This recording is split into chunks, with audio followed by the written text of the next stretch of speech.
Cities across the country are imposing curfews. Others are calling in the National Guard as chaos overwhelms peaceful protest. Jonathan Vigliotti is in Los Angeles. The National Guard arrived in Los Angeles this morning after peaceful protests gave way to rioting overnight.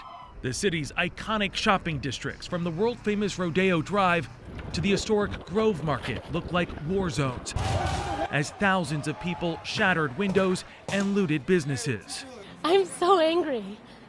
It's my life. I put everything in here. I think it's just rebel rousing and rioting. Buildings were set on fire along with police cars. As weekend protests ignited across the country, California has become a lightning rod. In neighboring Arizona, the Phoenix police chief put it like this. To be clear, the level of criminal behavior we saw last night will not be tolerated. What's less clear is how officials will ease tensions. This weekend's protests against police brutality are also fueled by months-long isolation and financial ruin. It's placed the entire society, the entire nation, on a collective edge. Mark Morial is president of the National Urban League. This incident in Minneapolis was as though someone lit the powder keg of edge that we were dealing with.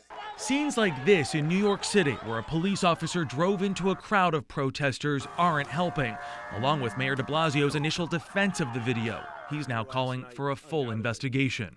The cities that fared the best proved listening may be the strongest weapon against violence. In Santa Cruz, California, the police chief kneeled in solidarity with marchers. And in Flint, Michigan, the sheriff asked protesters if he and his deputies could protest together.